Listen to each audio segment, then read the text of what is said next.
Hello students, कैसे हैं आप सभी। उम्मीद है बेहतर होंगे और अपनी तैयारियों में लगे होंगे। तो स्वागत है आप सभी का study with dear Khan sir YouTube channel पर। आज हम एक नया टॉपिक लेकर आए हैं, या कह सकते हैं कोशिका का जो अगला पार्ट हमारा चल रहा है उसी में हम लोग आगे बढ़ रहे हैं। तो आप सभी को जय हिंद, वंदे मातरम, सलाम, नमस्ते, सत श्री अकाल, आदाब, गुड इवनिंग। चलिए स्टार्ट करते हैं। आज हम लोग देखेंगे पादप कोशिका जो है उसमें कोशिका भित्ति क्या होती है और उसके क्या कार्य होते हैं। ओके स्टूडेंट्स, तो पादप कोशिका में कोशिका भित्ति की बात कर रहे हैं हम लोग। तो ये जो आप देख रहे हैं आउटर लेयर, ये क्या है? ये कोशिका भित्ति है। क्या है ये? कोशिका भित्ति, सेल वॉल। क्या कहते हैं इसको हम लोग? कोशिका भित्ति या cell wall. Okay, cell wall. कोशिका भित्ति वास्तव में क्या होती है?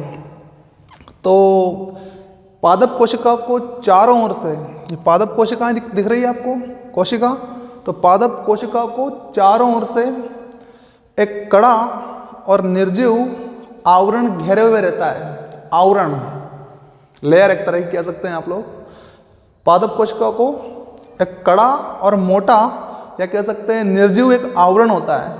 कड़ा, मोटा और निर्जीव आवरण होता है। उस निर्जीव कड़े मोटे आवरण को ही हम क्या कहते हैं? कोशिका भित्ति या सेल वॉल कहते हैं। ये पादप कोशिका की सबसे बाहरी आवरण होता है। ये पादप कोशिका का सबसे बाहरी आवरण होता है, ठीक है ना। तो इस बाहरी आवरण को हमने क्या कहा भाई? कोशिका भित्ति कहा। ओके, अब ये जो कोशिका भित्ति है, सेल वॉल जो है, ये बनी किसकी होती है? ठीक है ना। पहले तो ये समझ में आ गया आपको कि भाई कोशिका भित्ति किसे कहते हैं। तो पादप कोशिकाएं जो होती है, इसके अलावा हम पादप के अलावा कवक भी बोल सकते हैं, बैक्टीरिया कह सकते हैं। कवक समुदाय हो गया, कवक, बैक्टीरिया। और जो पादप होते हैं इनके बाहर एक कड़ा आवरण होता है, ठीक है ना। उस कड़े आवरण को ही हम क्या कहते हैं? कोशिका भित्ति कहते हैं, ठीक है ना। ये पूरी तरह से पारगम्य होता है। कैसा होता है? देख रहे होंगे आप लोग, ये कैसा होता है?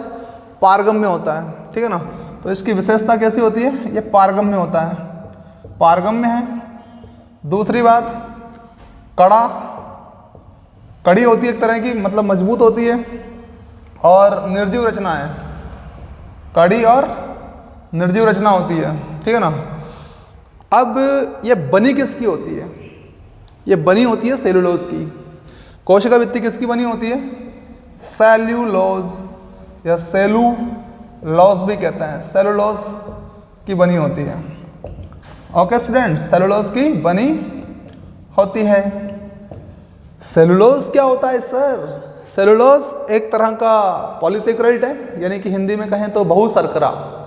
बहुत सारे मोनोसेकेराइड आके क्या बनाते हैं? पॉलीसेकेराइड का निर्माण करते हैं। ओके, तो सेलुलोज क्या है?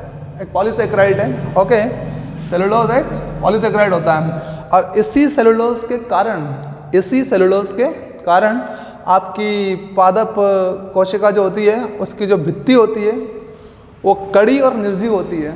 यानी कि सेलुलोज ही वो तत्व है, वो एलिमेंट है जो कोशिका भित्ति को संरचनात्मक दृढ़ता प्रदान करता है, टर्जिडिटी प्रदान करता है, मजबूती प्रदान करता है। ओके, तो सेलुलोज ही वह तत्व है, वह पदार्थ है, वह जटिल यौगिक है जो कि कोशिका भित्ति या सेल वॉल को संरचनात्मक दृढ़ता प्रदान करता है।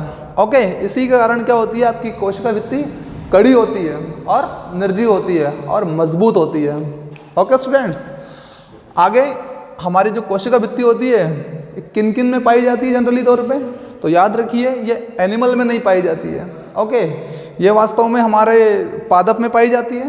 पादप के अलावा यदि मैं डायरेक्ट लिख दूं तो पादपों की प्रमुखता है, ये पादप में पाई जाती है। दूसरा, कवकों में भी पाई जाती है, कवक समुदाय आपका। और बैक्टीरिया में भी पाई जाती है, बैक्टीरिया आदि में पाई जाती है। पादप, कवक और बैक्टीरिया में पाई जाती है। वास्तव में इन तीनों में अगर मैं बात करूं तो यह सबसे बाहरी परत होती है। पादप, कवक और बैक्टीरिया की सबसे बाहरी परत क्या होती है? कोशिका भित्ति होती है। ओके, तो कोशिका भित्ति कार्य क्या करती है? फंक्शन क्या है इसके, तो याद रखिए कोशिका भित्ति के कार्य की मैं अगर बात करूं तो सबसे पहली बात तो सबसे बाहर होने के नाते जो आंतरिक जितने भी अंग होते हैं कोशिका के, उन सबको सुरक्षा प्रदान करना। क्या करना? सुरक्षा प्रदान करना। तो कार्य है कोशिका को सुरक्षा प्रदान करना, सुरक्षा प्रदान करना, सेफ रखना उसको, ठीक है, एक काम तो ये। दूसरी चीज यांत्रिक सहारा प्रदान करना। क्या करना? कोशिका को यांत्रिक सहारा प्रदान करना, कोशिका को यांत्रिक सहारा प्रदान करना। ये भी किसका काम है भाई? अरे भाई ये भी हमारी कोशिका भित्ति का ही काम है, क्योंकि ये मजबूत होती है ना, मजबूत होती है सेलुलोज के कारण, ठीक है ना। तो सुरक्षा प्रदान करना, यांत्रिक सहारा प्रदान करना, आपकी कोशिका को शेप देना, आकार देना, ये काम भी इसी का है। ओके स्टूडेंट्स, तो कोशिका को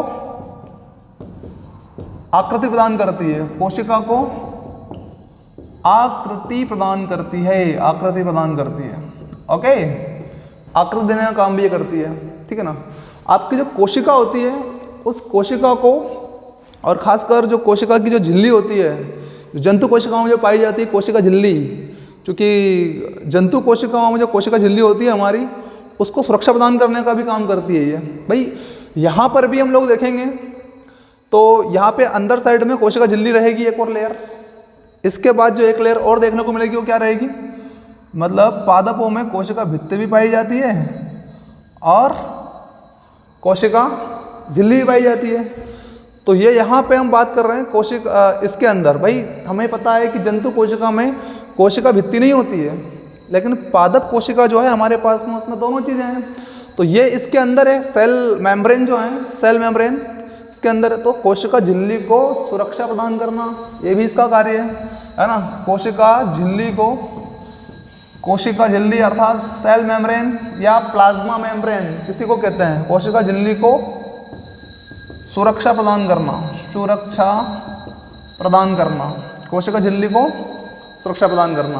ओके, उसके बाद अगर बात करें तो जो कोशिका होती है उसको सूखने से बचाती है। कौन? कोशिका भित्ति, क्योंकि इसमें थोड़ी नमी पाई जाती है। ओके, तो कोशिका को सूखने से बचाती है, सूखने से बचाती है। कौन बचाती है? कोशिका भित्ति बचाती है सर, कोशिका भित्ति। तो ये मेन फंक्शन है आपकी कोशिका भित्ति के। ओके, नंबर 1 सुरक्षा प्रदान करना संपूर्ण कोशिका को, दूसरा यांत्रिक सहारा प्रदान करना, इसको बनाए रखना अपनी जगह पे। ओके, कोशिका को आकृति देना, शेप देने का काम करना, ठीक है। कोशिका झिल्ली जो इसकी इनर लेयर होती है उसको सुरक्षा देना। ओके, और उसके बाद कोशिका को सूखने से बचाती है। कौन? कोशिका भित्ति।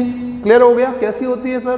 तो सर ये मजबूत होती है, कठोर होती है, कैसी होती है? निर्जीव होती है और पारगम्य होती है। कैसी होती है? कठोर, निर्जीव और पारगम्य होती है। ओके स्टूडेंट्स, कड़ापन होता है इसके अंदर, निर्जीव होती है ये। ओके, पारगम्य होती है, सेलुलोज की बनी होती है। सेलुलोज एक तरह का क्या होता है? पॉलीसेकेराइड होता है सेलुलोज। ओके, तो ये तो हो गई हमारी बात पादप कोशिका की और कोशिका भित्ति की। इसके बाद हम बात करेंगे कोशिका झिल्ली के बारे में। ओके, जो जंतु कोशिकाओं में पाई जाती है खासकर। ओके, तो ध्यान से देखना, ये हम एक और नेक्स्ट चित्र बना लेते हैं कोशिका का, और यहाँ पे हम इसको जंतु कोशिका नाम दे देते हैं, जंतु कोशिका। ओके स्टूडेंट्स, जंतु कोशिका, एनिमल सेल, ठीक है ना। यहाँ पे हमने देखा प्लांट सेल और यहाँ पे हम देख रहे हैं क्या? Animal cell. तो अगर यहाँ पे हम कोशिका झिल्ली की बात करें तो ये कोशिका झिल्ली है हमारे पास में, कोशिका झिल्ली। इसको हम क्या कह सकते हैं? सेल मेम्ब्रेन कह सकते हैं, या प्लाज्मा मेम्ब्रेन भी इसी को कहा जाता है, सेल मेम्ब्रेन या प्लाज्मा मेम्ब्रेन। ओके, अब कोशिका झिल्ली को हम परिभाषित करें तो क्या करेंगे कि जंतु कोशिकाएं जो होती है, उन जंतु कोशिकाओं के बाहर एक बहुत पतली मुलायम और एक अर्धपारगम्य झिल्ली होती है। बहुत पतली मुलायम लचीली अर्धपारगम्य झिल्ली होती है, उसी को हम लोग क्या कहते हैं? उसी को हम लोग कोशिका झिल्ली कहते हैं सर। ओके, तो क्या लिख सकते हैं? बहुत पतली, विशेषता की बात करें हम लोग तो बहुत पतली मुलायम बहुत पतली होती है, कैसी होती है? पतली। और कैसी होती है? मुलायम होती है, लचीली होती है, फ्लेक्सिबल होती है, लचीली।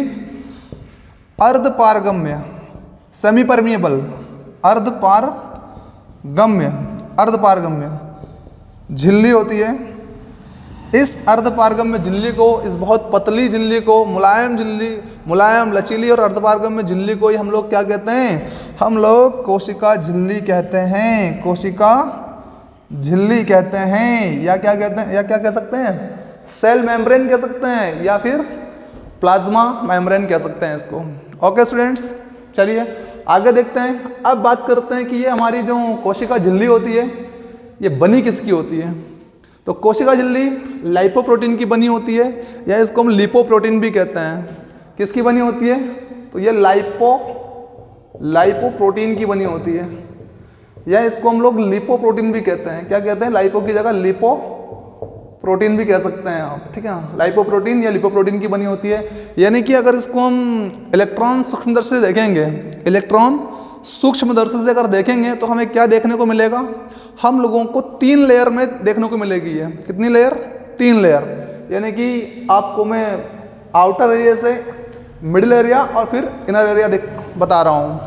अगर हम देखेंगे ये बाहरी एरिया है सबसे 3 लेयर में से, तो ये किसका बना होता है? तो ये प्रोटीन का बना होता है इसमें, ठीक है ना।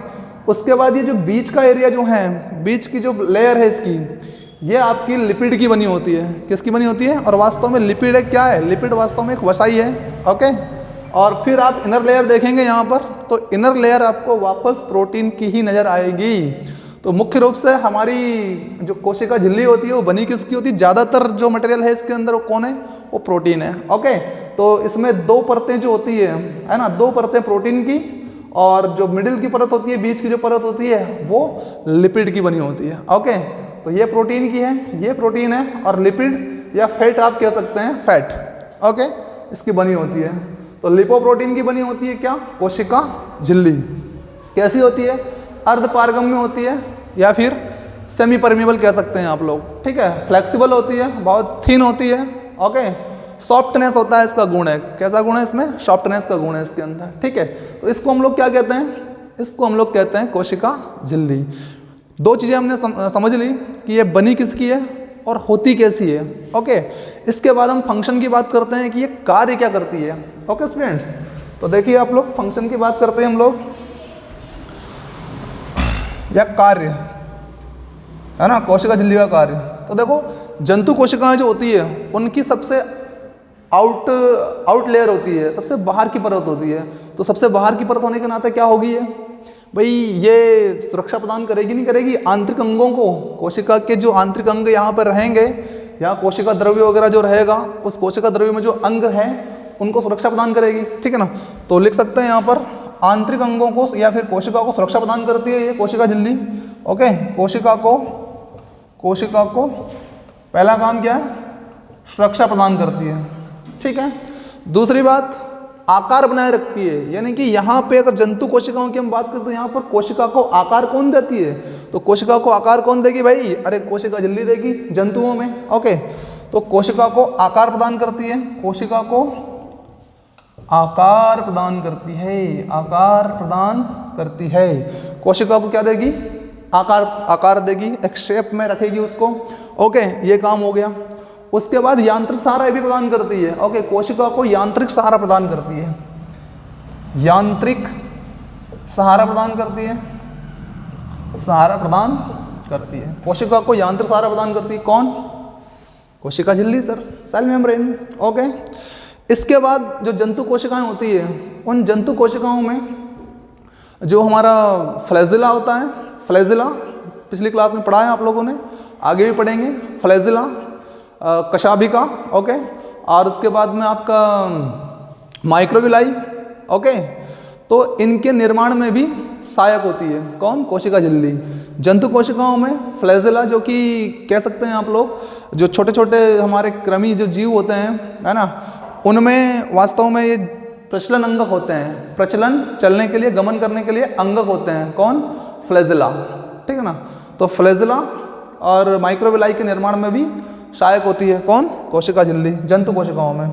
लिख सकते हैं आप लोग जंतु कोशिकाओं में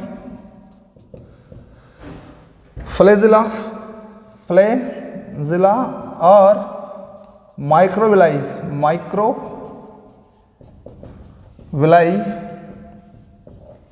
के निर्माण में सहायक होती है, ठीक है ना। ये प्रमुख कार्य है आपकी कोशिका झिल्ली के।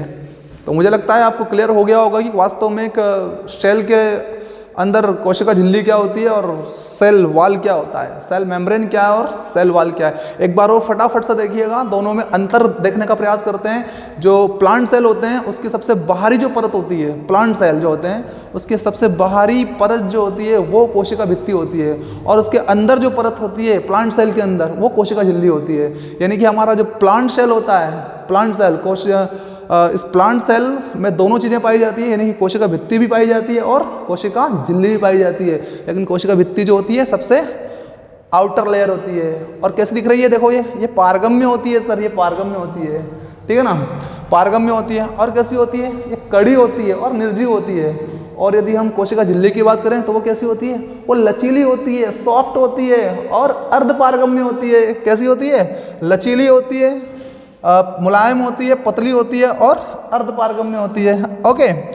और दूसरा अंतर अगर देखें हम लोग तो निर्माण में देख सकते हैं, संरचना में देख सकते हैं। आपका जो पादप कोशिका में कोशिका भित्ति जो दिखाई दे रही है आप लोगों को, कोशिका भित्ति सेलुलोज की बनी होती है, और वहीं कोशिका झिल्ली लाइपोप्रोटीन या लिपोप्रोटीन की बनी होती है, जिसमें प्रोटीन और वसा होती है या लिपिड और वसा होती है। ओके। और ये सेलुलोज होता है जो कि जटिल पदार्थ होता है ना, जो कि एक पॉलीसेकेराइड से बना होता है।